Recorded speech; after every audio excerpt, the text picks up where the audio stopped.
Et puis, on s'est empressé d'aller créer une SARL avec un capital d'1 million. Je dis oui, que ça a été, que ça allait mettre en confiance les gens, etc. Et au bout, il n'y a aucun client. On a travaillé avec pas mal de clients qui nous ont payé beaucoup d'argent, des millions. Il n'y a eu aucun client qui nous a demandé nos papiers. Et pourtant, on s'est fatigué à aller créer une SARL avec capital d'1 million, machin, et payer des notaires, etc. Donc, raison pour laquelle je dis aux entrepreneurs, avant d'aller essayer de structurer son entreprise, faites marcher l'entreprise pendant au moins 1 an. Bonjour et bienvenue à tous, comme chaque lundi, dans un nouvel épisode des Esprits Positifs, le podcast qui explore les récits inspirants, les parcours lumineux des gens qui font la pensée positive et les esprits créatifs qui illuminent le monde. Le podcast qui va à la rencontre des personnes qu'on qualifie d'ordinaires, mais qui en réalité font des choses extraordinaires. Aujourd'hui, nous avons l'immense honneur d'accueillir un invité distingué et éminemment brillant, une véritable source d'inspiration pour tous ceux qui croient en la puissance du positivisme et de la résilience. Imaginez, on voyage à travers les épreuves de la vie, parsemé de défis et de rebondissements. C'est précisément ce parcours que notre invité a arpenté avec bravoure et détermination. Il a affronté des obstacles qui auraient fait franchir les plus résolus d'entre nous. Mais tel un arbre enraciné dans la terre fertile, il a fleuri malgré les tempêtes, montrant au monde que chaque difficulté est une opportunité de croissance. Tel un véritable phénix, il a su renaître de ses cendres à maintes reprises. Bien qu'il ait souvent affronté les bourrasques de la vie, il n'a jamais cessé de croire en ses rêves et en sa capacité à impacter positivement le monde qui l'entoure. Il se définit comme un entrepreneur en herbe. Mais laissez-moi vous dire que l'herbe a poussé bien haut sous ses pas.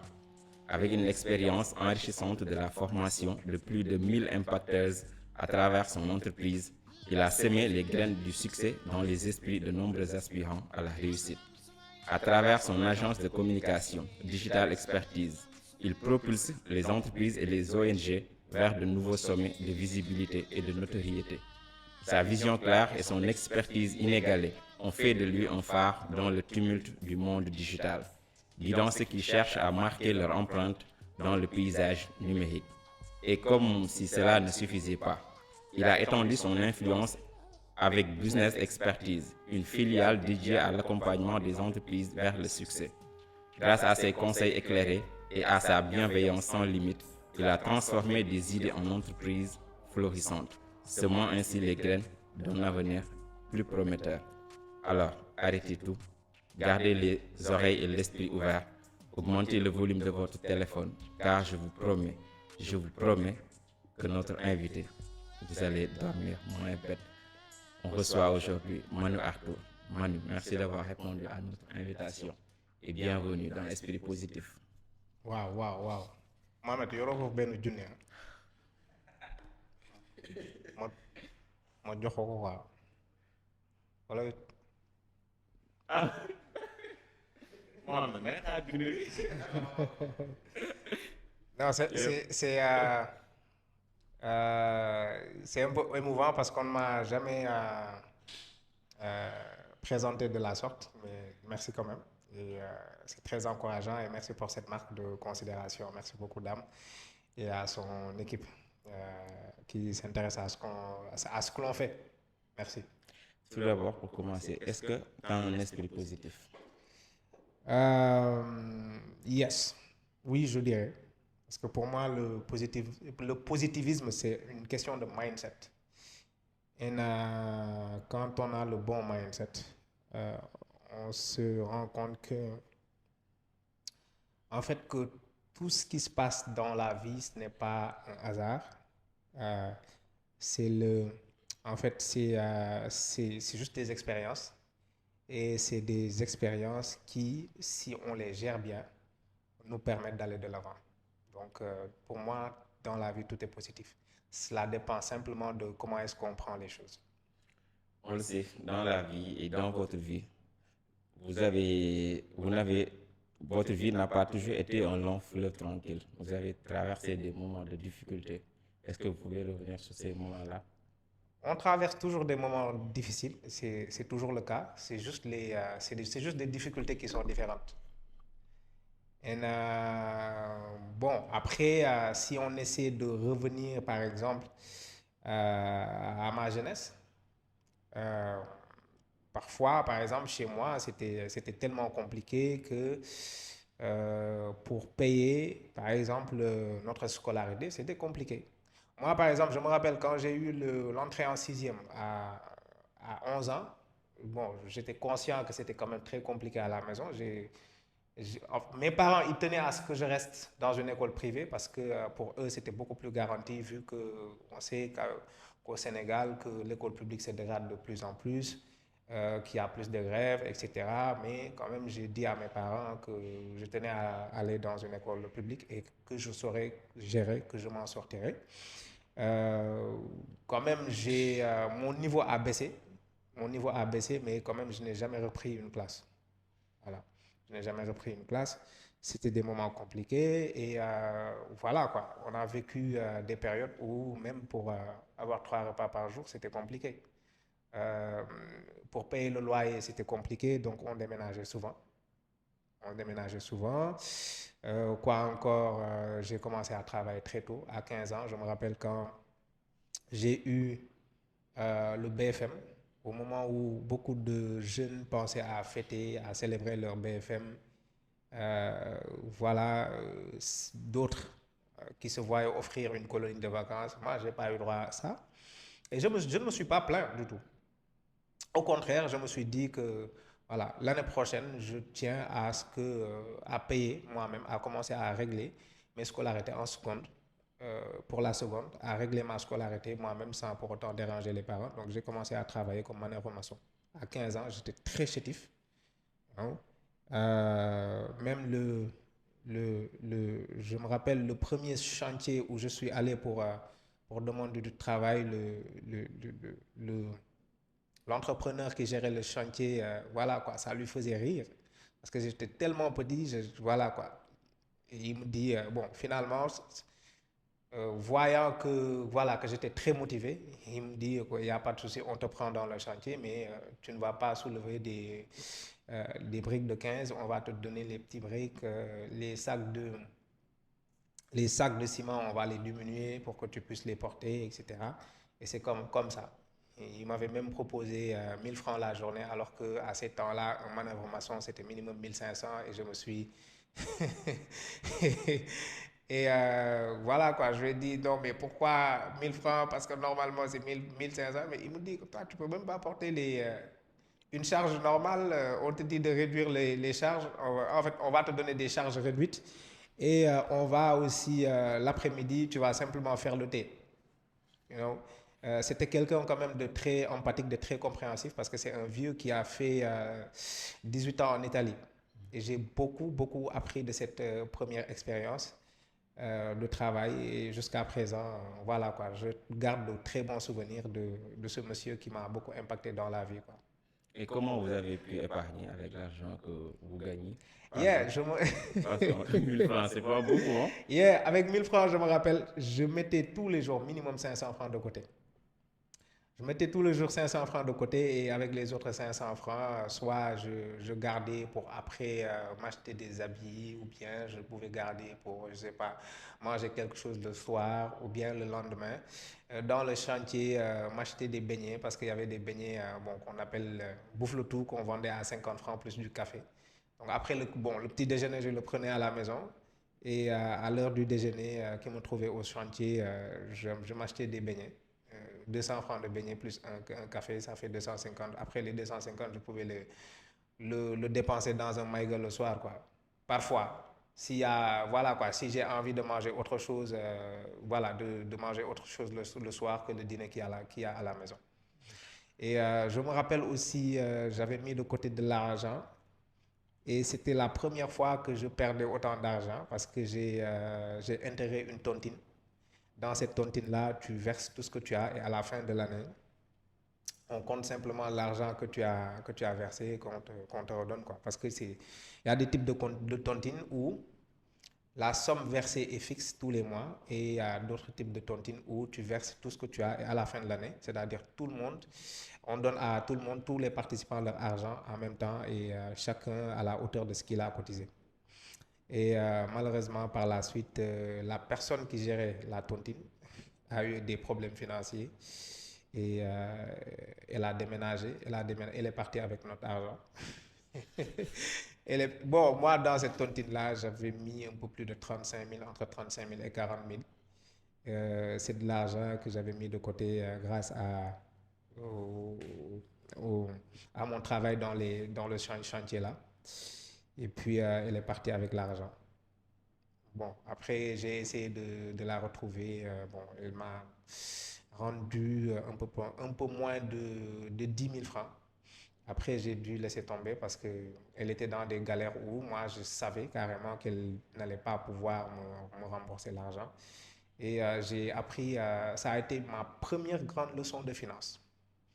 On ne confie jamais son argent à une personne qui n'est pas plus aisée que vous. Ne jamais confier son argent à une personne qui n'est pas plus aisée que vous. Voilà. Est-ce qu'à ce moment-là, vous vous êtes dit que je vais forcément réussir dans les études ou bien forcément réussir quelque part? Bon, à ce moment-là, c'est vrai que j'avais pas les idées claires parce que quand on est enfant, on a des rêves d'enfant.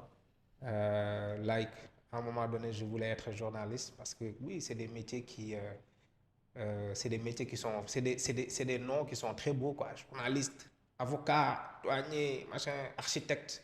À un moment donné, donc c'était journaliste. À un moment donné, je voulais être architecte parce que je dessinais très bien et j'étais pas mal en géométrie. Donc il y a un homme qui m'a dit non, tu pourrais faire architecte parce que tu dessines bien et puis la géométrie, tu t'en sors pas mal.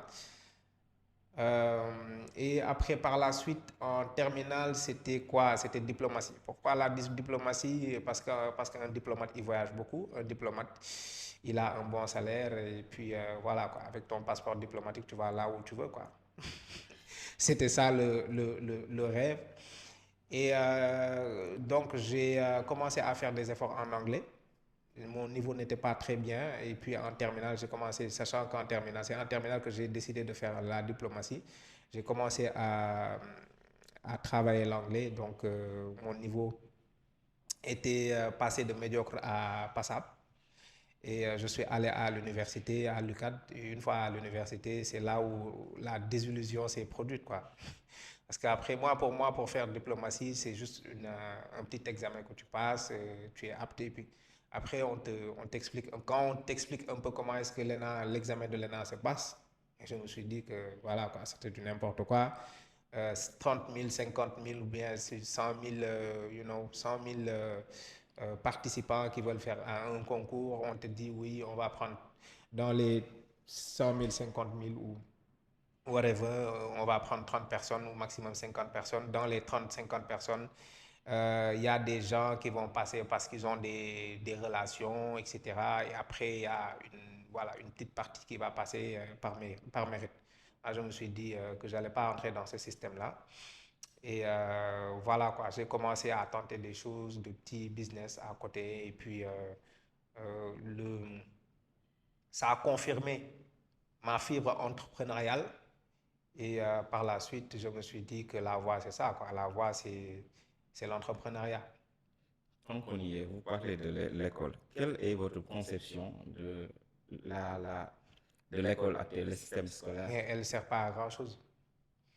Euh, Imaginez-vous, vous faites 12 ans pour avoir le bac et vous n'êtes même pas capable de parler un bon français. C'est du n'importe quoi. Après le bac, pour avoir un master, vous faites encore 5 ans, ça fait 17 ans dans les bancs de l'école. Et vous avez un master, vous peinez à trouver un stage. Après, au final, ça sert à quoi? Et à côté, il y a quelqu'un qui passe par l'école coranique. Il commence très tôt à travailler. Avant ses 20 ans, il a des millions. Toi, à 25 ans, à 30 ans, tu es toujours chez tes parents. Ça veut dire qu'il y a pas mal de choses à revoir dans le système scolaire parce que ce n'est même pas normal que l'on commence à travailler à plus de 20 ans. Moi, mes enfants, Inch'Allah, ils ne feront pas le même cursus scolaire que j'ai fait. Ils vont commencer à travailler très tôt. Ils commenceront, on fera de sorte euh, qu'ils commencent à expérimenter des choses de la vie professionnelle très tôt dans la vie. Et il y a énormément de choses à revoir dans l'école. Comme quoi? Exemple, mon fils aîné, il a maîtrisé l'alphabet à 3 ans. Moi, j'ai commencé à apprendre l'alphabet à 6 ans. Et pourquoi est-ce que pour apprendre A, B, C, D, pour apprendre à compter, on devrait attendre que l'enfant ait 6 ans alors que l'enfant pourrait l'apprendre? C'est-à-dire que les enfants, ils ont un cerveau qui capte mieux que le cerveau de l'adulte. L'adulte, il a tellement de choses à faire dans sa vie que c'est compliqué pour lui de capter des choses. Mais l'enfant, il a un esprit qui est libre, un esprit qui est encore avec des cap, un esprit qui se développe, etc. Donc, il capte très rapidement. Donc, à 2 ans, 3 ans, c'est possible de commencer à apprendre à l'enfant à calculer, etc. De sorte que même à 5 ans, à 6 ans, il a terminé tout ce qui est alphabet, il a terminé pas mal de fondamentaux, etc. Normalement, un bac, on devrait même pouvoir l'avoir à moins de 15 ans. À moins de 15 ans. Le circuit, on ne devrait pas faire 12 ans d'école pour avoir simplement le bac. Ce circuit-là peut être réduit à minimum 8 ans, 8 ans, voire 7 ans, voire 5 ans même. Même en 5 ans, c'est possible d'avoir un bac. Parce que on l'a vu avec pas mal de Ndongo Dara qui sont sortis après l'école coranique, qui ont fait un cursus qui est très court et qui ont obtenu le bac. J'en connais pas mal. Et j'en connais même un qui a travaillé avec nous. C'est quelqu'un qui est très smart, très intelligent. Ça veut dire qu'il y a un problème quelque part. Et malheureusement, cet esprit créatif chez l'enfant est lobotomisé parce qu'à 15 ans, on l'a standardisé à penser uniquement à servir à une minuscule personne. Mais effectivement, c'est comme l'exemple de la sauterelle qu'on ferme dans un bocal. Parce que naturellement, il a les aptitudes de sauter plus haut que la hauteur d'un bocal. Mais à un moment donné, quand on enferme le bocal, et à chaque fois qu'il saute, il se cogne la tête, à un moment donné, il ne voudra plus sauter. Donc, si cette sauterelle donne naissance à une deuxième sauterelle et que cette deuxième sauterelle n'a jamais vu la première sauterelle essayer de sauter hors du bocal, la deuxième sauterelle, même si le bocal est ouvert, la deuxième sauterelle n'essaiera pas de sauter parce qu'il n'a jamais vu ça. Et par la suite, c'est comme ça que des pensées limitantes se transmettent de génération en génération. Par votre vie, de votre vie compliquée à moins compliquée, vous avez certainement pris des résolutions. Quelles sont ces résolutions pour nous qui galérons toujours? Bon, je galère toujours. On va dire que je galère moins aujourd'hui. Ma première grande résolution, je pense que ça a été une résolution spirituelle. Parce que pour moi, tout passe par le développement personnel. C'est une personne qui doit passer d'une étape A à une étape, on dit un ou une étape, I don't know. Le français, c'est compliqué, c'est du n'importe quoi. On est là, on est retardé par des articles. Alors, pour ça, c'est quelque chose, c'est la vie en fait, c'est une personne qui fait son chemin. Et donc, tout passe par le développement personnel. Et le développement personnel, c'est des piliers, pour moi, la base, elle est spirituelle.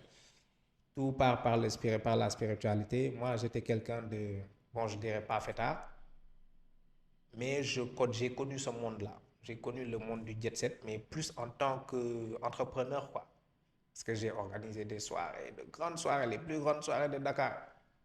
C'était nous, quoi, avec une bande d'amis.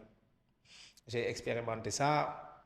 J'ai expérimenté, voilà, quoi. On a commencé à se faire de l'argent très jeune, à avoir de la notoriété très jeune, à avoir accès, aux femmes très jeunes, etc. Et par la suite, on se rend compte que ça, c'est pas la vraie vie. Parce qu'une fois, quand tu es jeune et que tu as très tôt accès à tout ça, et que tu sens que tu n'es pas vraiment heureux, là, tu te rends compte que ça, c'est pas la bonne voie à suivre.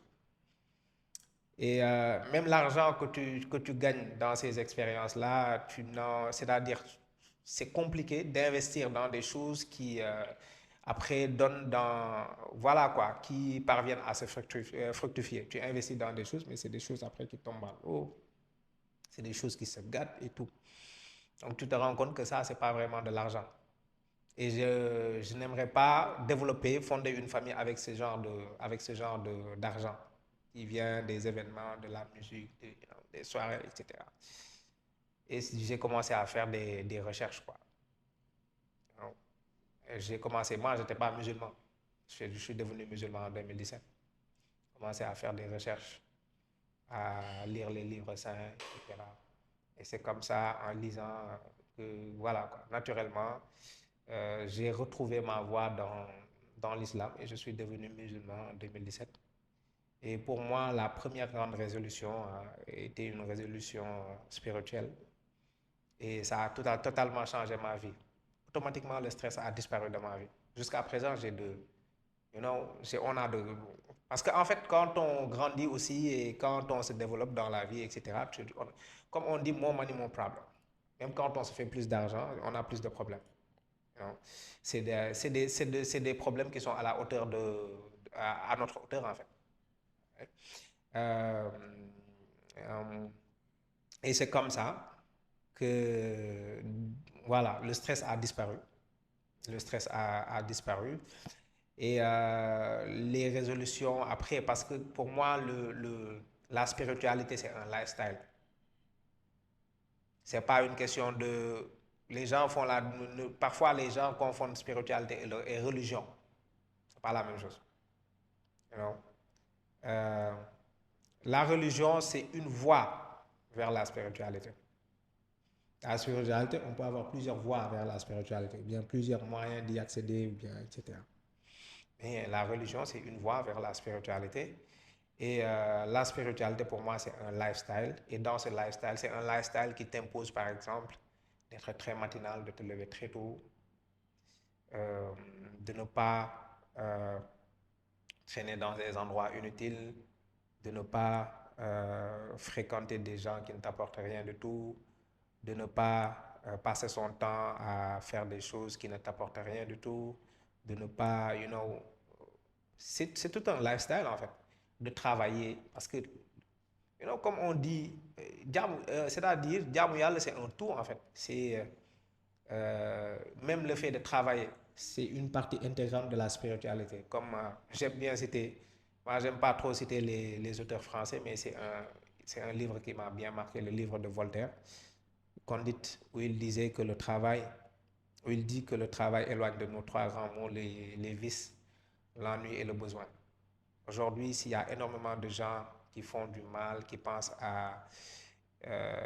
leur temps dans des discussions inutiles, you know, c'est parce qu'ils ne sont pas occupés du tout. You know, comme même dans la religion, on te dit, oui, il y a une autre citation de quelqu'un qui dit, If you want to meet the devil, just don't do nothing. Si tu veux rencontrer Iblis, si tu veux rencontrer Satan, il faut rester à ne rien faire. Soo deful dara foo jaar sa xel ci yu bon lay dem xalaat lu bon jëw nit tu fais rien de bon.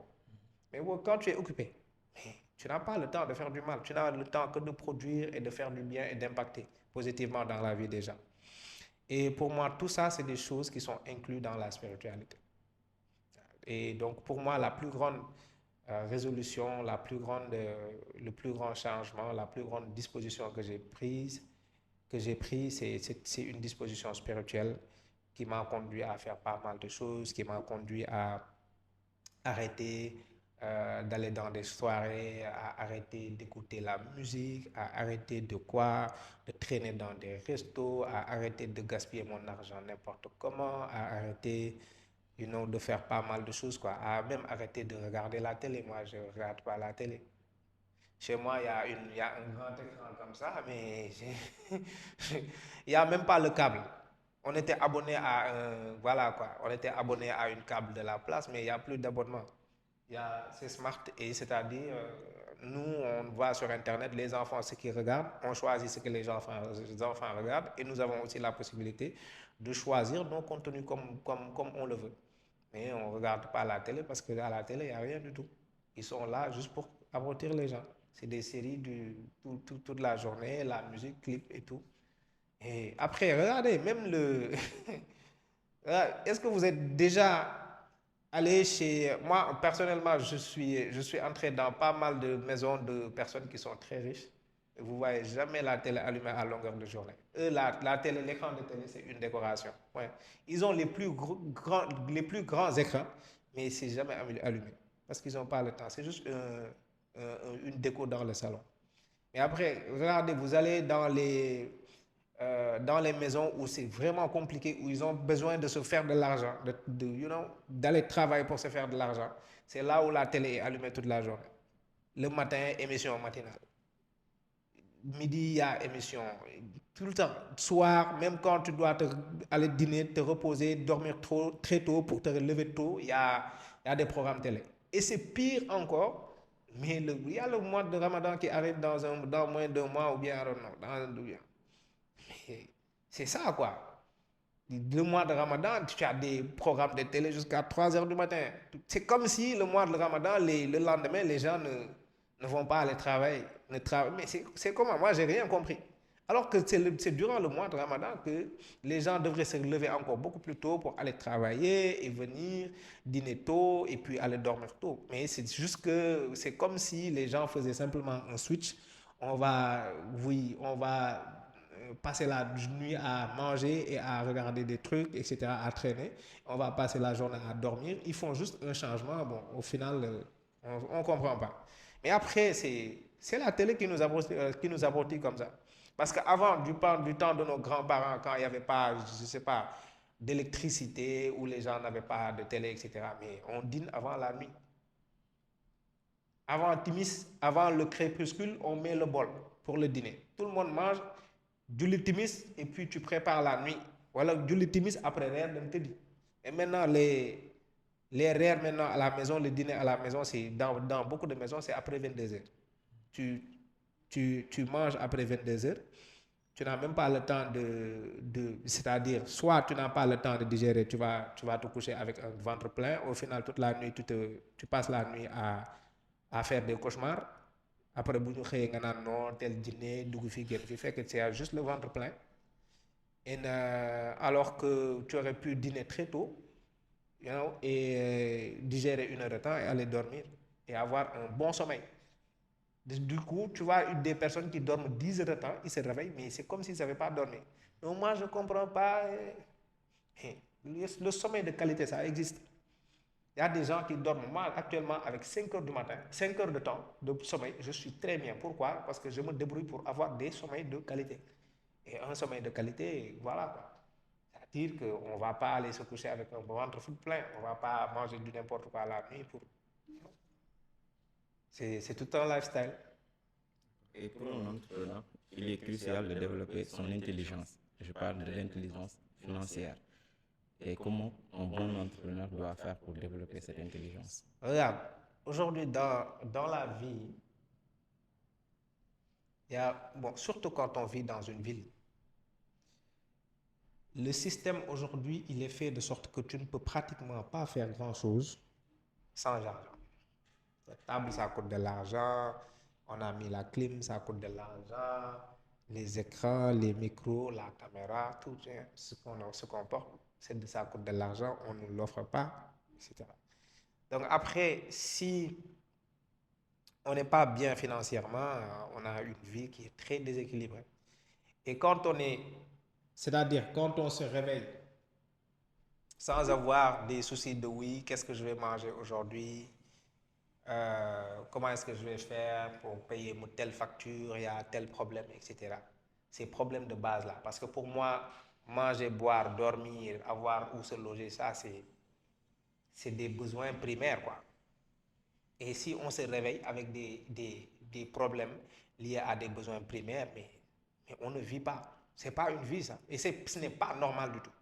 Parce qu'à la base, avant ce système-là, le système capitaliste dans lequel on vit, les gens, ils avaient la possibilité d'aller même dans une zone où il n'y a absolument rien de tout, de faire sa maison, d'avoir accès à des terres, de construire. Tu as accès à des terres pour construire un toit, tu as accès à des terres pour cultiver et manger, et puis c'est bon, quoi.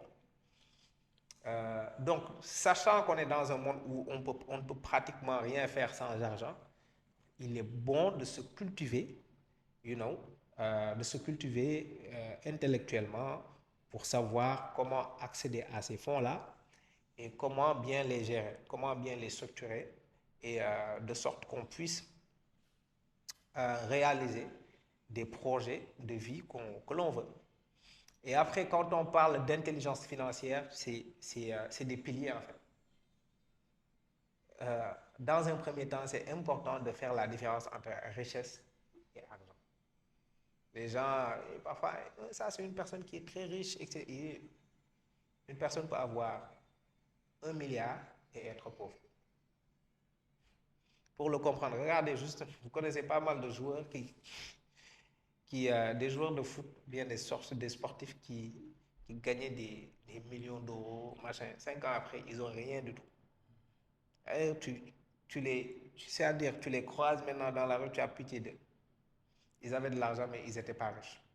Parce que euh, la richesse, comparée à l'argent, l'argent c'est juste un moyen qui te permet d'avoir des possibilités. Mais la richesse, c'est les possibilités. Une personne qui est riche a la possibilité de faire ce qu'elle veut. Une personne qui est riche a la possibilité de faire ce qu'elle veut. Alors, cette personne-là, d'où la dimension relative de la richesse. Après, une personne qui est riche, ça dépend de la personne, de ce que chaque personne veut. Si une personne veut simplement la santé, avoir la possibilité d'avoir un toit, d'avoir un véhicule pour se déplacer, d'avoir le minimum, si c'est tout ce dont cette personne a besoin, demande dans la vie, cette personne, elle est riche. C'est à son niveau. Donc, chacun a avec son niveau de richesse. Après, pour moi, c'est ça, quoi. Mais après, l'intelligence financière, c'est 4 piliers. Faire la différence entre l'argent et la richesse. Savoir comment gagner de l'argent. Une fois qu'on a gagné de l'argent, il faut savoir comment retenir l'argent. Comme les voyants, là, les voyants, les setkatu pétaw aiment bien profiter de ça. Oui, lawyer modem. N'importe quoi. Lawyer modem. C'est normal, il faut qu'on. C'est-à-dire, l'argent, c'est fait pour être dépensé, quoi. Même si vous avez kër dem na. Boo jëlee xaalis jëndee ko kër dem na, mais dem na ci lu baax wala dem na ci lu bon. Le problème, c'est fan la dem en fait. Est-ce que fi mu dem baax na, c'est aller dans quelque chose dans un investissement ou bien dans une dépense qui est inutile. La vraie question, c'est fan la dem, mais c'est pas xaalis bi dem na, l'argent est parti, c'est pas un problème. Où est-ce que tu l'as dépensé? Donc, il faut savoir garder l'argent. Quand je dis garder l'argent, il faut savoir bien placer son argent, bien dépenser son argent. Et le quatrième niveau, c'est le niveau qui a permis à beaucoup de gens de créer de la richesse. C'est de savoir multiplier l'argent. Quand je dis multiplier l'argent, ce n'est pas de la magie, ce n'est pas l'ours khalis, etc. Je dis multiplier l'argent, c'est de savoir fructifier l'argent. Savoir bien placer l'argent dans ce qu'on appelle des actifs. Des actifs, pas des passifs, parce qu'en général, ce que les gens font quand ils commencent à avoir un peu d'argent, ils sont pressés d'aller prouver à la société que maintenant, oui, j'ai un peu plus, j'ai réussi dans la vie. Donc, on va aller acheter des habits chers, on va on va déménager, on était dans la chambre à la maison, alors qu'on a toujours on est célibataire, on a la possibilité de rester à la maison et de contribuer dans la maison parentale. Pourquoi aller louer un appartement, habiter seul et se créer des charges pour rien du tout? Oui, on prenait les transports en commun au lieu de continuer à prendre ça. Non, il faut que je m'achète une moto. Non, les transports en commun, c'est plus fait pour moi. C'est comme ça qu'on commence à mal gérer l'argent et au final, on travaille après 5 ans dans la vie professionnelle. Quand on calcule, même une personne qui gagne 100 000 le mois à la fin de l'année, c'est 120 000. Et 120 000 en 10 ans, c'est combien? En 10 ans, je ne sais pas. C'est quoi? 120 000 l'année en 10 ans, c'est quoi? C'est 1,2 million. Même 1,2 million, quand c'est bien géré, l'argent peut, ça peut te mener à un autre niveau. Donc après, c'est pas une question de combien est-ce que je gagne, c'est plus une question de comment est-ce que je gère le peu que j'ai. Les gens qui sont parvenus à passer d'un niveau financier à un niveau supérieur, c'est des gens qui savent bien gérer le peu qu'ils gagnent. Si tu ne sais pas gérer le 1 que tu as, même quand on te donne 10, tu vas gaspiller les 10. C'est intéressant. Et pour avoir de l'argent, il faut être un bon vendeur. S'il y a une seule compétence que les entrepreneurs doivent avoir, c'est savoir vendre. Est-ce que c'est la même chose à travers le marketing digital et quelles sont les clés pour être un bon vendeur digital? En fait, ce n'est pas simplement valable pour les entrepreneurs, c'est valable pour tout le monde. J'ai l'habitude de dire que la vente est la seule activité qui existe dans ce monde. Tout le monde vend. Tu es gardien. Si tu veux être pris, il faut savoir te vendre. Tu veux qu'on te prenne en stage. Il y a beaucoup de gens qui veulent ce même poste de stage-là. Si tu ne sais pas c'est-à-dire quand tu viens en entretien ou bien quand tu postules pour ce stage, etc., tu envoies ton CV, etc. Mais le CV, c'est pourquoi? C'est pour vendre ton profil. Tout le monde vend. Dans cette vie, il n'y a que la vente qui existe. Il n'y a pas de métier. Même c'est-à-dire quand on est gardien dans une société, si cette société-là, à un moment donné, est liée à la vente, si cette société-là ne vend pas, tu ne peux pas être payé. Après, d'autres personnes peuvent venir me dire, oui, je travaille dans une ONG, nous, on ne vend pas. Mais c'est fou. Il n'y a pas longtemps, je ne sais même pas si c'est toujours le cas parce que bon, je ne regarde pas le foot. À un moment donné, il y avait le Barça, ils avaient UNICEF sur leur maillot. UNICEF, c'est une ONG. Pourquoi ils font du marketing? Parce qu'ils veulent lever des fonds. Eux aussi, ils ont besoin d'argent. C'est-à-dire, c'est les clients qui changent. Même les ONG, ils vendent.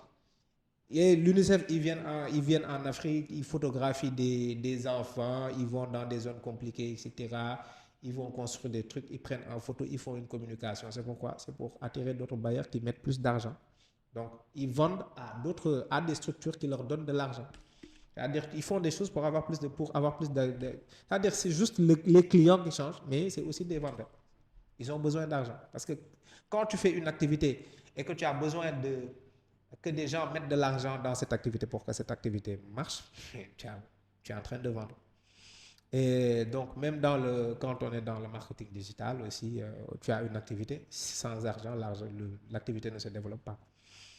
Donc après, donc les compétences en vente, c'est primordial pour moi. Tout le monde devrait apprendre à vendre. Tout le monde. C'est pas simplement. Après, comment vendre dans ce domaine? Après, peut-être c'est des techniques qui sont spécifiques par rapport à chaque domaine, mais il y a des techniques de vente spécifiques à chaque domaine. Et tout le monde devrait apprendre ça. D'accord. Je suis un entrepreneur, je vends. Et maintenant, quels sont les pièges que je dois éviter pour que mon entreprise fleurisse? Il y en a beaucoup. Bon, je vais essayer de me baser par exemple sur mon expérience pour parler de quelques problèmes qui me sont arrivés. Par exemple, au début, je pensais que il faut coûte que coûte avoir un statut juridique, aller créer un SARL et le SARL plus le montant du SARL, le capital du SARL est gros, mieux c'est. Donc, à un moment donné, on a eu, avec mon associé de l'époque, on a eu à mettre de côté de l'argent. Et puis, on s'est empressé d'aller créer une SARL avec un capital d'1 million. Je dis oui, que ça a été, que ça allait mettre en confiance les gens, etc. Et au bout, il n'y a aucun client. Il n'y a aucun client. On a travaillé avec pas mal de clients qui nous ont payé beaucoup d'argent, des millions. Il n'y a eu aucun client qui nous a demandé nos papiers. Et pourtant, on s'est fatigué à aller créer une SARL avec capital d'1 million, machin, et payer des notaires. Donc, raison pour laquelle je dis aux entrepreneurs, avant d'aller essayer de structurer son entreprise, faites marcher l'entreprise pendant au moins 1 an. Parce que même, on remarque aussi que beaucoup d'entrepreneurs, ils valsent entre les business. Ils peuvent faire un business pendant 1 mois et puis ils se retrouvent plus dans ce business-là. Ils changent de business. 3 mois plus tard, ils sont dans autre chose, etc. Ils touchent à parce qu'ils se cherchent et c'est tout à fait normal. Donc, ne pas se précipiter pour aller chercher, pour coûte que coûte, créer un statut juridique. L'autre erreur, c'est quoi? C'est changer de style de vie quand on commence à gagner nos premiers marchés. Oui, je commence à gagner des marchés. Il faut que je prouve à mes parents, aux gens qui se moquaient de moi, que les choses marchent maintenant. Oui, et tu commences à changer de style de vie, comme je disais tout à l'heure. Hein. Acheter des habits chers, changer de téléphone, véhicule, machin. Et c'est valable aussi pour les salariés. Tu vois, un salarié qui était en stage, on lui signe un CDD, automatiquement, il va prendre un prêt. La majeure partie, les rues de Dakar sont bouchées. Il y a énormément de voitures. Et à partir du 20, on remarque qu'il y a moins de voitures dans les rues, dans les routes. Pourquoi? Parce qu'il y a énormément de gens qui garent leur véhicule parce qu'ils n'ont pas de quoi acheter un carburant. Et une personne qui a des problèmes pour acheter le carburant à un moment donné du mois, ça veut dire que toi, tu ne devrais pas avoir de véhicule. Parce qu'avoir un véhicule et avoir des problèmes de carburant, pour moi, c'est pas des choses qui vont ensemble. Donc il y a trop de gens qui ont un véhicule et qui ne devraient pas avoir de véhicule. Moi, j'ai vendu mon véhicule depuis que je sais combien de temps. J'ai la possibilité de m'acheter un véhicule là où je vous parle. Mais je me suis dit, moi, j'habite à 5 minutes d'ici. J'habite à 5 minutes d'ici, je prends un taxi à 5 minutes. En 5 minutes, j'arrive au bureau. Et pour rentrer, pareil. Pourquoi aller acheter un véhicule qui va rester garé 99% de sa vie? Parce que si je gare ici, moi, je ne sors pratiquement pas. Les gens qui viennent me voir, la plupart du temps, c'est des gens qui viennent me voir dans mon bureau. Je ne bouge pratiquement pas. Après, je peux avoir quelques rendez-vous dehors, mais c'est vraiment quelques rendez-vous, quoi. Après, si j'achète un véhicule, c'est juste un véhicule qui va rester garé là la majeure partie de sa vie. Ça va être un passif. C'est ça, un passif. Mais je me suis dit, bon, je ne suis pas prêt pour un véhicule, j'en ai pas encore besoin, il n'y a pas d'urgence. Et quand j'en aurai besoin, je vais acheter un véhicule. Et je n'ai pas de complexe pour prendre un taxi. Oui, après, des gens peuvent dire, oui, c'est Manu qui parle de business, d'entrepreneuriat. Ah oui, le gars, il est pauvre. Il prend toujours le taxi. Comment c'est dans l'auto, et être entrepreneur aussi, c'est savoir, euh, comment est-ce que je peux le dire? C'est être capable de ne pas se laisser influencer par les autres. Et aujourd'hui, j'ai travaillé, j'ai pas de problème pour prendre les... Bon, c'est vrai que ça va être compliqué pour moi de prendre un transport en commun parce que la plupart du temps, je traîne avec des objets de valeur. Voilà. Et ça va être compliqué pour moi de prendre. C'est vrai que je prends plus de transport en commun, mais quand même, je prends le taxi. Je prends le taxi, il n'y a aucun souci. Et quand je fais parfois pour des déplacements, je loue un véhicule. Et oui, ou bien je vais voir un ami qui a un véhicule, qui me prête son véhicule. Je vais faire ma course et puis je viens lui rendre son véhicule. Et puis c'est tout. Donc, ça a aussi changé de style de vie. Quelle autre erreur? Travailler avec les mauvais partenaires. Oui, tu vois un ami, parce que c'est ton ami. Oui, on s'entend bien, etc. Mais il y a des amis pour discuter et sortir le soir, etc. Il y a des amis pour travailler. C'est différent. Donc, ça, c'est 3 erreurs. Aller se précipiter pour avoir un statut juridique, changer de style de vie quand on commence à gagner nos premiers marchés et puis s'associer avec les mauvaises personnes. Et maintenant, comment on scale un business? Comment scaler un business? Là, ça devient beaucoup. Que ça a périclé parce que qui n'avance pas, on dit recul. Oui, en fait, il faut déjà, c'est vrai qu'on utilise beaucoup le concept de scale actuellement. Il faut en fait, scaler un business, c'est pas simplement développer un business. Parce qu'il y a développer un business, il y a scaler. Parce que scale, c'est un nouveau concept. C'est un nouveau concept qui s'est popularisé grâce à la digitalisation. Quand on parle de scaler, on peut développer un business, c'est-à-dire, oui, le business aujourd'hui, on générait 500 000 par mois, mais maintenant on génère 10 millions par mois. Ça, on a développé le business. Mais scaler, c'est un peu différent. C'est-à-dire, si pour gagner 1 million, je dois dépenser 100 000,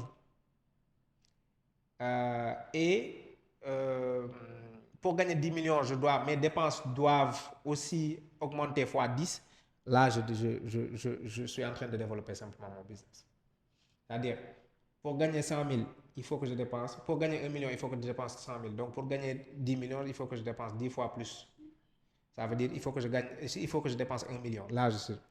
Mais scaler, c'est beaucoup plus intéressant, mais c'est beaucoup plus compliqué. C'est-à-dire, scaler, là, les dépenses n'augmentent pas proportionnellement aux gains. C'est-à-dire, une personne qui gagne, pour gagner 1 million et qui dépense 100 000, dans la scalabilité, tu peux avoir 10 millions, mais tu vas simplement dépenser 150 000 au lieu de dépenser 1 million. C'est-à-dire, si tu gagnes 1 million en dépensant 100 000, moi je dirais tu pourrais gagner 1 million en dépensant moins de 100 000. Voilà. Okay. C'est-à-dire que les dépenses n'augmentent pas proportionnellement. Non, c'est-à-dire que les gains n'augmentent pas proportionnellement aux dépenses. Exemple très concret. Un tailleur qui vient te dire, moi pour faire 10 tenues par jour, j'ai besoin par exemple, une marque de vêtements qui te dit, moi pour faire 10 tenues par jour, j'ai besoin de 3 couturiers. Donc, dans un développement, mathématiquement, si cette marque-là veut faire 100 tenues par jour, c'est-à-dire 100 fois plus de tenues, 10 fois plus de tenues, il devra faire aussi 10 fois plus de personnel. C'est-à-dire qu'il devra passer de 3 personnes à 30 personnes pour faire 100. Ça, c'est un développement qui est normal. Mais dans la scalabilité, tu trouves des moyens de faire 10 fois plus, mais tu ne dépenses pas 10 fois plus. Tu trouves des moyens. Et dans tous les domaines, il y a possibilité de scaler. Par exemple, pour le tailleur, au lieu d'aller chercher du personnel, ce tailleur-là pourrait se dire, OK, moi, je vais investir dans des machines de broderie, parce que j'ai vu des machines qui peuvent te broder plusieurs vêtements en même temps. Au lieu d'aller recruter plus de personnes, j'investis sur une machine qui permet de faire le travail de 10 personnes. Là, je suis dans la scalabilité.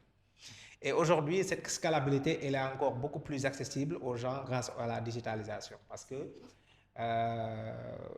avant, même les business traditionnels, c'est-à-dire ceux qui ouvrent des boutiques, etc., pour multiplier leurs ventes, étaient obligés un peu de multiplier le nombre de boutiques. Mais aujourd'hui, tu n'as même pas besoin de boutiques. C'est-à-dire que tu travailles bien ton marketing digital avec une très bonne présence en ligne. Tu travailles très bien ton marketing digital et tu multiplies tes ventes. Et tu as la possibilité de faire plus de ventes sans pour autant faire plus de dépenses en ouvrant plus de boutiques.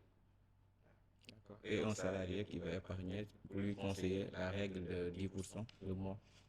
De mettre de côté 10%, non, ça c'est peu. C'est très peu. 10%. C'est très peu. Mais un salarié, il pourrait mettre de côté jusqu'à 40%. En fait, après, ça dépend de la situation des gens.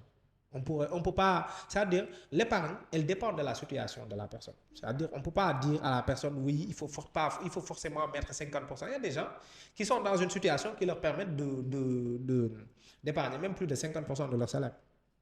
Il y a des gens qui sont dans cette situation. Mais après, quand tu es une personne où, par exemple, tu es le seul soutien de la famille, etc., tu as des parents qui comptent sur toi, tu es la seule personne qui travaille.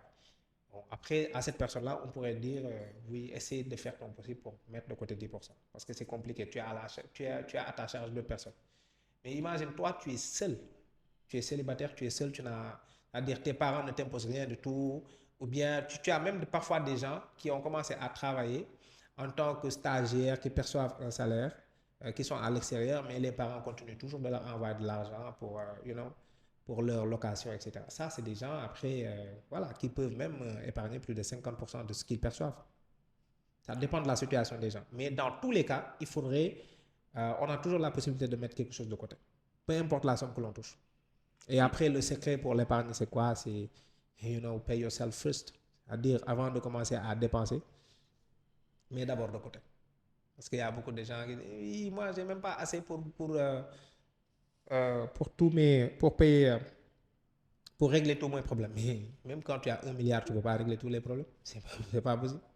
Même quand tu as 1 milliard de salaire par mois, tu ne peux pas régler tous les problèmes. Donc, sachant que tu n'as jamais assez d'argent pour régler tous les problèmes, tout ce que tu veux, parce que quand tu veux quelque chose et que tu ne peux pas y accéder, c'est un problème. Oui, je veux acheter un jet privé, mais j'ai pas de quoi, j'ai pas assez. Ah, mais je veux le jet privé. Mais ça devient un problème. Donc voilà quoi. Donc il faut faire la différence entre besoin et envie. Et quand on veut mettre de côté, il faut vraiment être focus sur les besoins, pas sur les envies, pas sur les désirs. Okay? Oui, j'ai faim, c'est un besoin. Je veux manger un burger, c'est un désir. Après, la majeure partie des gens qui n'arrivent pas à garder quelque chose, ils sont tout le temps sur des désirs. Oui, je veux m'habiller, mais il faut que je mette telle marque. Tu es sur des désirs. Donc, c'est important. Donc, les deux choses les plus importantes. Si on veut mettre plus de côté, c'est dans un premier temps d'être focus sur les besoins, pas sur les désirs. Et deux, de mettre de côté en premier avant de dépenser. De se payer en premier. Yeah, de se payer en premier. Donc, tout le monde, on paye la location, l'électricité. Et puis, si ça reste, on dit. Mais moi, je fais tout le monde attendre. Je fais attendre tout le monde. Je me paye d'abord. Après, s'il y a plus, s'il y a de l'argent, s'il y a de l'argent qui reste, après les trucs, les autres, ils peuvent venir. D'accord. Okay? C'est-à-dire que moi, c'est d'abord les gens avec qui font rouler le business. Eux, ils sont déjà payés. Ils sont ici parce que c'est eux qui font. Parce que si après je paye la location, parce que moi, en fait, c'est-à-dire les gens qui travaillent avec moi, je les considère comme moi-même. Si je paye la location et les gens qui travaillent, qui permettent de payer la location, ils ne sont pas bien. Et comment est-ce qu'on va pouvoir payer la location pour le mois prochain? C'est pas possible. Donc la priorité, c'est les gens qui produisent d'abord. Et après, on va voir les. Parce qu'après, le propriétaire, le bailleur, il ne va pas mourir. Il peut attendre quelques jours. Maintenant, on a épargné assez d'argent. On veut se lancer en entrepreneuriat. Est-ce qu'actuellement, la situation du pays est propice pour se lancer ou bien il n'y a jamais de mauvais moments? Il n'y a pas de bonne situation, mauvaise situation, parce que dans la vie, il y a ce qu'on appelle la zone de contrôle et une zone où on n'a pas de contrôle. Les choses qui se passent politiquement, dans l'environnement, etc., le climat, c'est hors de notre zone de contrôle. On ne va pas se baser sur des choses qui sont hors de notre contrôle pour décider de ce qu'on va faire le lendemain. Je veux aller faire du sport. Oui, ça pleut, je vais faire mon sport. Ça m'a donné aussi. J'en parlais tout à l'heure. Actuellement, dans mon programme, il y a 4 séances de sport par semaine. Point. Tey balaa maa ñëw def naa sama sport. Bon, c'est vrai qu'avant, je ne fais plus de sport comme avant, quoi. Avant, dama doon dem salle de yëkkati weñ, j'ai arrêté ça, j'ai plus le temps. Mais lu mu xat. Sama kër damay génne tapis yi, daal je mets mon écran, une vidéo sur YouTube, top waaj, je fais une bonne séance de HIIT. En 20 minutes, 30 minutes, tu brûles 500 calories, tu es en bonne forme, Pourquoi? Parce que mon premier outil de travail, c'est moi. Si je ne suis pas en bonne santé, après l'argent que je vais gagner, ça va me servir à quoi? Il y a beaucoup de personnes, après, ils passent tout leur temps à travailler, ils ne dorment pas. Après, raison pour laquelle, même dans le milieu de l'entrepreneuriat, on parle de burn-out. Moi, je ne connais pas le burn-out. Pourquoi? Parce que je réfléchis mes journées en termes de 24 heures. Il y a des gens, oui, je vais travailler toute l'année, 11 mois à fond et je vais me reposer le 12e mois. Tu n'as pas fait. C'est-à-dire que même Dieu, dans le Coran, il te dit que la nuit, c'est fait pour dormir.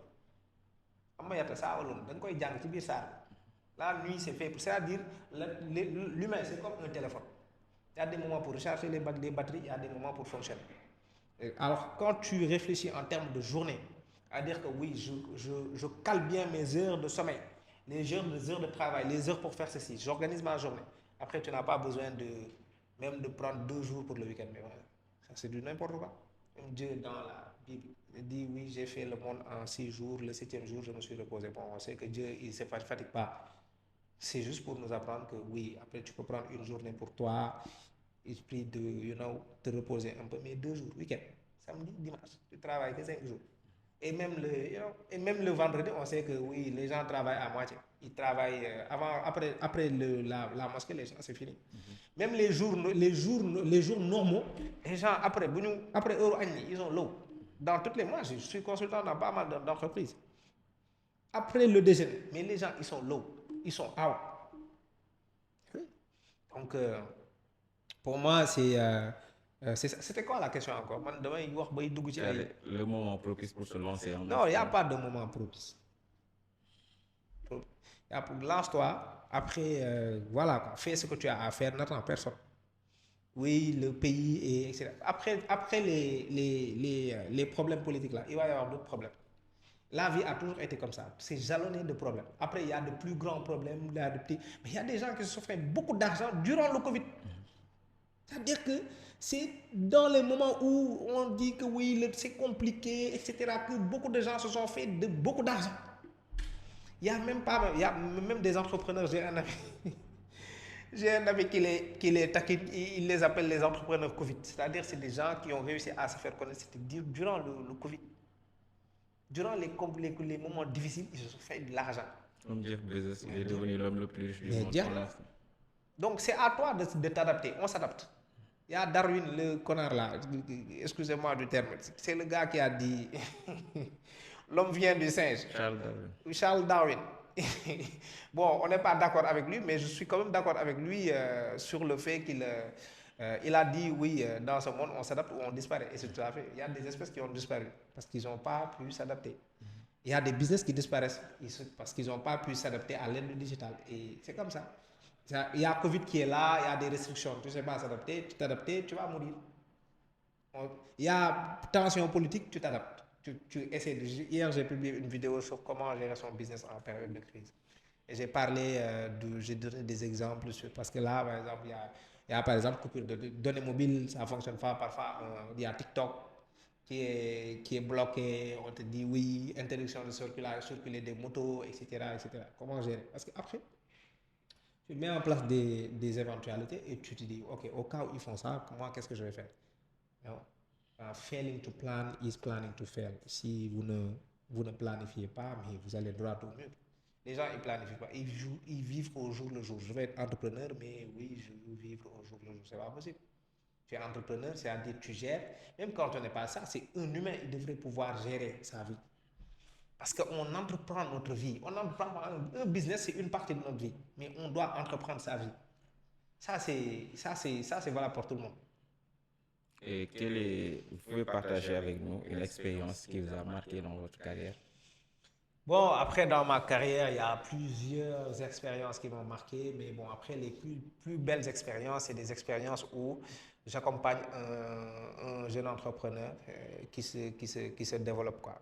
Qui se développe. Et c'est tout le temps c'est-à-dire, moi, j'ai plus de fierté à voir de petits entrepreneurs qui deviennent très grands se développer que de venir, que de parler des grandes entreprises avec lesquelles j'ai collaboré parce qu'elles sont déjà grandes. Après, toi, tu viens juste pour donner un coup de boost.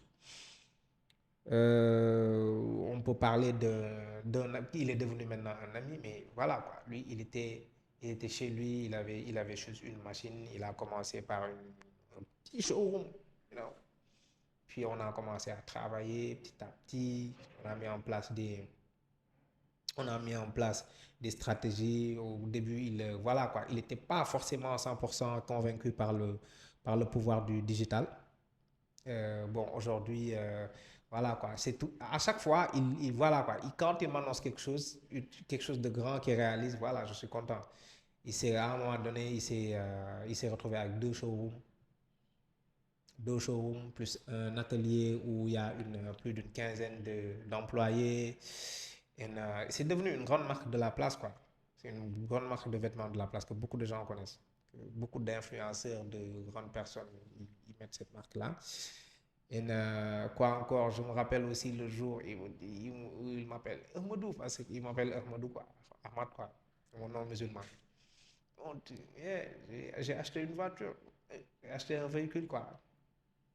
Il s'achète un 4x4, etc. Oui. Et après, ça te fait très plaisir de voir le chemin parce que par sa bravoure, par sa détermination et sa motivation, le travail qu'il a abattu. Après, c'est ces expériences-là, quoi. Après, on en a eu pas mal de personnes que j'ai formées. Par exemple, on débute une stratégie digitale, les comptes ne se développent pas aussi rapidement qu'ils s'attendaient. Et un bon jour, il voit son compte exploser. Ah, le nombre de followers, etc., les clients, etc. C'est de la patience. Parce qu'après, il y a beaucoup de gens, ils sont tellement pressés, même sur le digital, oui, je vais acheter un compte Instagram. Je vais avoir besoin d'acheter un compte Instagram. Donne juste du bon contenu, donne juste du contenu de qualité qui intéresse les gens, ils vont s'abonner. Mais après, le truc, c'est quoi? Ça, c'est même dans le digital, c'est lié à la vie, quoi. Tu essaies, il faut essayer 1000 fois. Et dans les 1000 fois, il y a forcément une fois où ça va marcher. Et tu as juste besoin que ça marche une fois voilà quoi, pour que ça décolle. Mais malheureusement, il y a beaucoup de gens, ils sont pas prêts à essayer, ils sont pas prêts à essayer les 1000 fois. Ils essaient une, deux, trois fois. Alors, finalement, ça marche pas. Ils commencent à accuser le marché. Non, le marché, il est pourri. Les gens, ils veulent pas, ils sont pas intéressés. Les gens ici au Sénégal, ils sont pas intéressés par du contenu business. Tout ce qui les intéresse, oui, c'est le divertissement, etc. Non, il y a des gens qui sont intéressés par du bon contenu. Mais tu peux même faire mieux. Tu peux éduquer le marché. Ça, je l'ai acheté. J'ai appris ce concept dans une entreprise où j'ai fait un stage, où le dirigeant, c'est quelqu'un de très grand, d'un grand entrepreneur. Grand entrepreneur. Et voilà quoi, c'est là-bas où j'ai vraiment intégré le concept d'éduquer le marché. Il ne s'agit pas de dire, oui, les gens, ils sont comme ça, etc. Mais viens avec ton concept, impose-toi. Aujourd'hui, même les grands artistes, à un moment donné, ils produisent les musiques qu'ils veulent. Ils ne produisent pas des musiques en fonction oui, du feeling des gens. Etc. À un moment donné, tu deviens tellement grand que c'est-à-dire que les gens, ils te suivent. Même le concept de follower, d'influenceur, c'est toi qui influences les tendances. Ce n'est pas les gens qui t'influencent. Tu fais ce que tu as à faire et avec de la persévérance plus de la régularité. Ça, c'est deux concepts qui sont différents. Persévérance sur le long terme, régularité, c'est avec des intervalles respectés. Je dis oui, je fais une publication, je vais faire 3 publications par semaine. Si je respecte ça, les 3 publications sur le long terme, voilà, je suis persévérant. Mais quand je dis les 3 publications, je vais faire lundi, mercredi, vendredi. Si la semaine prochaine, je fais lundi, mardi, après jeudi, je ne suis pas régulier. Je suis persévérant, mais pas régulier. On respecte ça, persévérance et régularité. Et à un moment donné, c'est comme une plante, quoi. Quand ça travaille sous la terre, on ne voit pas. On peut planter une graine 10 jours, on ne voit rien. Non, non, j'abandonne, j'arrose plus. Alors qu'au 11e jour, si tu avais arrosé le 11e jour, le 12e jour, tu allais voir la plante fleurir. Et dès que ça commence à sortir de terre, on ne peut plus l'arrêter. Et le succès, la réussite, c'est comme ça. Voilà, tu fais ce que tu as fait, tu fais ce que tu as à faire, et puis tu y crois, avec de la persévérance, de la régularité, voilà quoi. Et un bon jour, si tu es tenace, ça sort. Et dès que ça sort, c'est fini. C'est comme la mer, rien ne l'arrête. Non, rien ne t'arrête. D'accord. Et quel conseil donnerez-vous à votre jeune moi lorsque vous commencez l'entrepreneuriat? Waouh, si je savais, j'allais commencer à travailler beaucoup plus tôt. J'allais Avant 15 commencer ans. à intégrer les entreprises, à aller travailler dans les entreprises beaucoup plus tôt. Si je savais même à 15 ans, j'allais commencer à intégrer des entreprises. Même s'il fallait payer, j'allais payer pour aller intégrer les entreprises et voir comment ça fonctionne et apprendre des choses. Parce on apprend beaucoup plus rapidement et on apprend plus de choses quand on est dans le vrai domaine, quand on est au cœur de l'activité. Parce qu'à l'école, on t'apprend que de la théorie, quoi. Tu viens, oui, ça se passe comme ça. Expérience témoin, quand tu je sais pas, quand tu mets de l'amidon plus qui, ça va donner cette couleur-là. Mais on n'a jamais, c'est quoi l'amidon? On entend simplement l'amidon.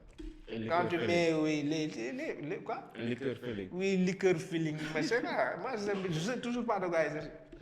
Et oui, factorisation, c'est quoi? Mais après, factorisation, développement, comment est-ce qu'on l'utilise maintenant? You know? C'est du n'importe quoi. 80% des choses qu'on apprend à l'école, on ne l'utilise pas. Pourquoi est-ce qu'on ne l'utilise pas? En partie, c'est parce qu'on ne nous explique pas dans la vraie vie comment est-ce qu'on peut être dans une situation où on va utiliser ça. Tu es simplement dans des trucs, même le professeur, même le professeur, il ne sait pas l'utiliser dans sa vie. Après, on ne comprend pas, quoi. Et donc, c'est ça, quoi. Moi, si aujourd'hui, je pouvais, si je donnais un conseil à mon jeune moi, c'est ça, quoi. Intègre beaucoup plus tôt la vraie expérience, les vraies entreprises et apprendre des choses, quoi. On arrive maintenant aux questions à réponse rapide. Vous avez tout à l'heure donné la définition de la richesse. Est-ce que d'après cette définition, vous êtes riche? D'après cette définition, je suis relativement riche, relativement riche parce que j'ai une partie de ce que je veux, il y a une autre partie que je n'ai pas encore parce que l'autre partie, c'est plus orienté vers les autres. Moi, par exemple, voilà quoi, j'ai assez pour vivre correctement, quoi.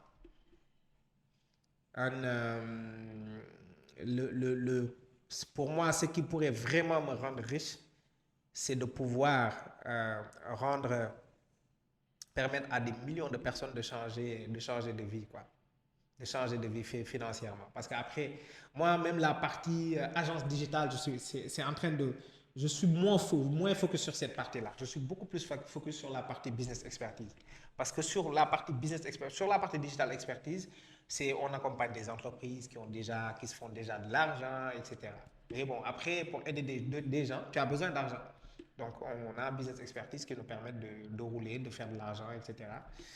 Mais le vrai impact sur lequel on va plus s'orienter, c'est business expertise qui va permettre à un maximum de jeunes, à un maximum de personnes, pas simplement de jeunes, quoi, même de vieux, qui pensent que moi, il y a une dame, on a fait un call la semaine passée, elle m'a dit, bon, je ne sais même pas si je suis pas, je pense que moi, je suis trop âgé pour les trucs de projet, de business. Madame, vous avez quel âge? J'ai 44 ans. Vous espérez vivre jusqu'à quel âge? Bon, disons, si j'ai 85 ans, c'est entre 44 ans et 85 ans, c'est combien d'années? Ah oui, c'est 41 ans. Vous espérez encore vivre à 41 ans et vous vous trouvez trop âgé pour démarrer votre business. À ce moment-là, ça a créé un déclic chez elle. Et s'est rendu compte qu'elle est encore très jeune. Mais Colonel Sanders de KFC, il a réussi dans sa vie à plus de 60 ans. Donc, entre 60 ans et 80 ans, c'est 20 ans à vivre. 20 ans, c'est beaucoup. Mais imagine 20 ans à vivre dans la galère et 20 ans à vivre dans une vie, voilà, où tu as quelque chose. Donc, même à 60 ans, 70 ans, 80, on ne sait pas combien de temps on va vivre. Mais après, on ne le fait pas forcément pour nous-mêmes. La réussite, ce n'est pas forcément pour nous-mêmes. Il y a une histoire du temps du prophète. Il y a quelqu'un qui est en train de semer un vieux qui sème un dattier.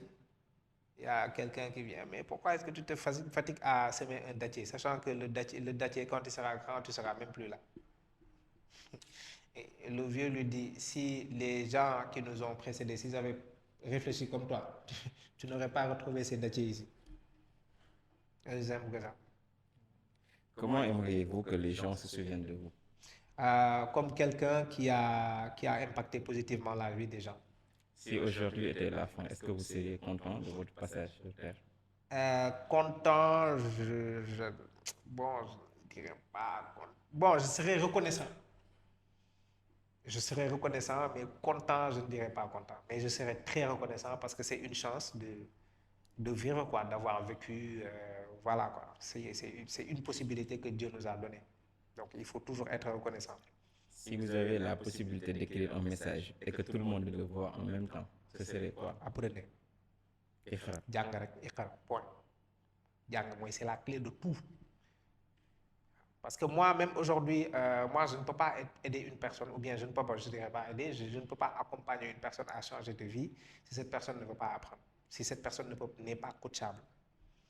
Le changement de la vie, ça commence par même le prophète, c'est le Coran, le premier message qui est descendu, c'est Iqra, donc c'est la clé de tout.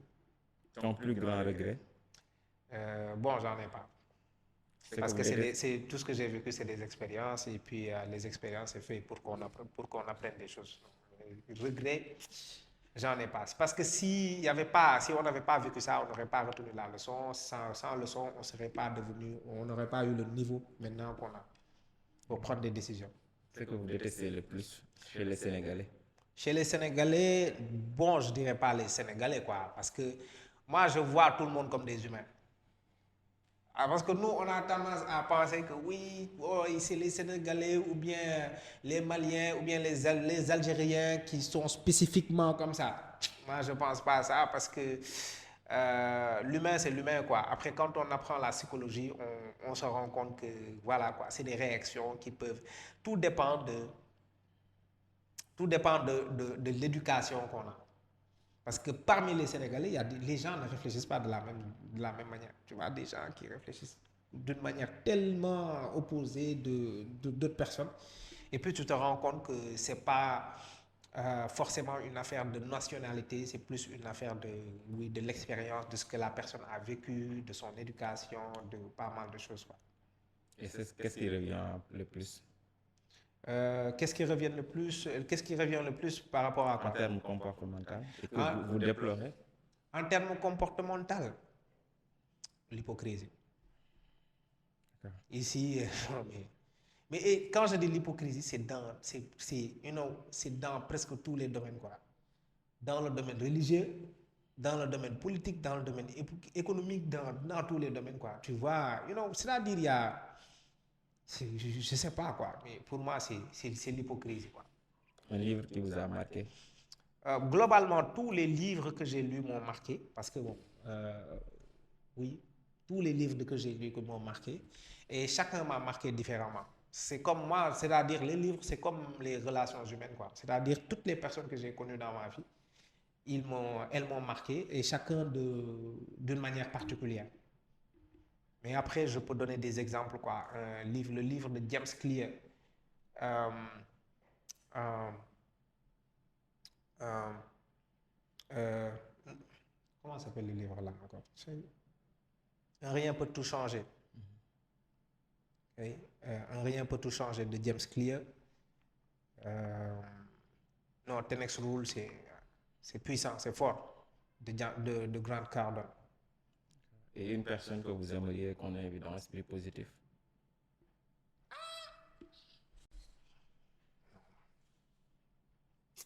Est-ce que du leen bàyyi ngeen surprendre ma rek mën naa leen bàyyi ngeen surprendre ma mais c'est-à-dire il y a tellement de profils, etc., quoi. Ça, c'est, il y a tellement de profils, mais pour en choisir une, c'est-à-dire ça aurait été beaucoup plus facile pour moi d'écrire beaucoup de noms et de Djifi Diawara, de prendre ça au hasard. Quelqu'un qui vient en tête? Quelqu'un qui me vient en tête, mère, quoi, ma mère, automatiquement. Un message d'espoir à cette jeunesse qui vous écoute, qu'avez-vous envie de leur dire? Un message d'espoir. C'est-à-dire, les trucs de... Moi, je suis pas... Parce que regarde, un message d'espoir, c'est motivant. C'est motivant. Et moi, je suis pas dans les trucs de motivation. Moi, la motivation, c'est pas mon truc. Même dans mes vidéos, je motive pas. Parce que la motivation, elle sert pas à grand-chose. Moi, je suis un réaliste. Le réaliste, il sait que quand tu fais une chose, tu vas forcément produire quelque chose, quoi. C'est-à-dire action et réaction. C'est-à-dire, guys, ici, il n'y a rien d'extraordinaire dans la vie. Tout ce que vous voulez dans la vie, peu importe la situation dans laquelle vous êtes, peu importe les difficultés dans lesquelles vous êtes, il y a toujours moyen de s'en sortir quand vous passez par le bon chemin. Et le bon chemin, c'est-à-dire, c'est-à-dire, il y a toujours eu des gens qui ont été dans des situations beaucoup plus difficiles que vous et qui s'en sont sortis. Et ces gens-là, ils ne sont pas plus méritants que vous, ils ne sont pas plus intelligents que vous, you know, et ce n'est pas des gens extraordinaires, c'est juste des gens ordinaires. Donc, ayez l'humilité d'aller voir ces gens-là, des gens qui peuvent vous aider, posez-leur des questions, faites-vous accompagner, formez-vous, apprenez, et c'est-à-dire qu'ici, il n'y a rien d'extraordinaire. Comme mon ami Gore le dit si bien, c'est-à-dire l'argent, comme je dis, je donnais tout à l'heure la différence entre l'argent et la richesse. L'argent, elle est limitée. Pourquoi? Parce que l'argent, c'est des billets que les banques impriment. Ça, c'est limité. Et la richesse, elle est illimitée. La richesse, elle est illimitée. Et pour accéder à la richesse, il faut simplement créer de la valeur. C'est quoi créer de la valeur? Créer des choses ou bien faire les choses pour des gens, solutionner des problèmes pour les gens. Et les gens, ils te payent de l'argent pour ça. Ah, il y a des gens qui veulent s'habiller ici, ils veulent s'habiller pour moins cher. Ah, attends, balle. Je vais chercher 70 000 ou 80 000 etc. Madame Dadji Ben Bal, Balbi. Je prends les chemises. Au lieu de faire comme tout le monde, je prends les chemises, je lave ça, je les repasse à faire nice, et ça devient de la friperie prête à porter. J'emballe ça dans des sachets. Moi, je ne vois pas des gens faire ça. Pourtant, c'est une idée, tu le fais. C'est pas compliqué. C'est-à-dire, il y a un problème, les gens, ils veulent s'habiller moins cher, je trouve une solution, je règle la solution pour les gens, ils me payent de l'argent. Les gens, ils payent toujours de l'argent pour qu'on leur règle des solutions. C'est-à-dire, même si tu ne leur vends pas, ils vont acheter quelque part. Aujourd'hui, dans ce monde, il n'y a pas possibilité de sortir, de vivre une journée sans pour autant dépenser de l'argent. Ce n'est pas possible. Les gens, ils dépensent toujours de l'argent. Même quand tu es dans ta chambre, enfermé, à un moment donné, il faudrait que tu manges. Ce que tu manges là, mais ça coûte de l'argent. Donc les gens, ils vont essayer de voir les besoins que les gens veulent qu'on leur règle pour eux, et puis tu règles ça pour eux, ils te payent. Hein. Heureusement, c'est déjà la fin. Et on n'a même pas vu le temps passer parce qu'on était à fond dedans. Et je tiens à témoigner au nom de tous ceux qui nous écoutent. Vous êtes une personne sympa. Et je magnifie aussi votre humilité et le sens de la réactivité parce que je vous ai envoyé un message, je pense le samedi, vous m'avez répondu le dimanche. Vous m'avez dit qu'on fait l'émission le lundi. Je dis waouh, le mec il est chaud. Hein? Sauf que pendant ce temps, on était en manque d'effectifs, on ne pouvait pas être là. Et puis je me dis que c'est une bonne chose. Et puis on vous magnifie pour ça. Et puis on te shout out aussi pour ça. Il y a beaucoup de personnes qui sont là et puis c'est la joue des stars, quoi. Alors, dans les fonds, on sait que vous valez plus que, et puis ça se montre pas. Regarde, merci. Même si tu m'avais dit, je n'ai pas de caméra, j'ai rien, je t'aurais dit, viens, on tourne avec notre matos, on te donne tout le contenu et tu vas exploiter ça comme tu veux, parce qu'on l'a fait plusieurs fois. On n'a pas ce souci. Hier, j'ai parlé à quelqu'un au téléphone, parce que bon, en fait, j'ai une assistante, j'ai quelqu'un qui gère les calls avec le numéro là où on reçoit les messages, etc. Les gens qui veulent faire l'information, etc. Mais hier soir, je faisais un call et une personne, ah, c'est Manu, oui, je pensais pas que je vous parlerais, etc. Bon, il m'arrive parfois, pour soulager la personne qui gère le téléphone, etc., de parler aux gens, etc. Si je peux aider, moi, je ne vois pas, mais les gens qui travaillent avec moi comme des employés, c'est des collaborateurs, c'est des associés avec moi. Okay? Et après, dans la vie, il y a même ce genre de retour-là des gens qui, sur les réseaux sociaux, pensent que, bon, je vais tenter ma chance, peut-être qu'il va me répondre, mais je ne suis pas sûr, etc. Oui, on répond à tous les messages. À tous les messages. On fait de notre mieux. Parfois, ça peut prendre du temps. Mais même quand je prends du temps, je prends la peine de dire hello, j'espère que vous allez bien, désolé du délai de réponse, etc. Je dis ce que j'ai à dire. Et donc, dans la mesure du possible, etc. C'est quoi? C'est-à-dire ça, c'est de la valeur. C'est moi qui devrais vous remercier pour cette considération parce que vous auriez pu faire votre contenu, aller inviter d'autres personnes, etc. Pour moi, ça, c'est un privilège, ça, c'est un... c'est en tout cas parce que vous vous êtes déplacé et c'est des moyens, c'est une équipe qui est là, vous êtes en train de travailler. C'est des ressources qui sont déployées. Et ça, il faut le respecter. Et il y a autre chose, vous avez la possibilité aussi de faire du contenu fun, humour et machin. Et voilà, pour vous faire beaucoup plus... C'est-à-dire, la réussite, c'est un chemin. Il y a des chemins aujourd'hui pour accéder à cette réussite d'une manière beaucoup plus facile, quoi. C'est-à-dire, vous pourriez aller créer vos chaînes et poster des trucs people. Vite fait, les gens, ils vont vous follow. Et là, c'est compliqué. Oui, je vais aller faire du contenu, mindset, développement personnel, business, etc. On sait que c'est compliqué, mais on va le faire quand même. Mais tôt ou tard, sachez que si, c'est-à-dire vous persévérez, vous restez régulier, etc., vous vous organisez, ça va payer tôt ou tard. Ça va payer tôt ou tard. Et c'est à nous, c'est-à-dire ça, c'est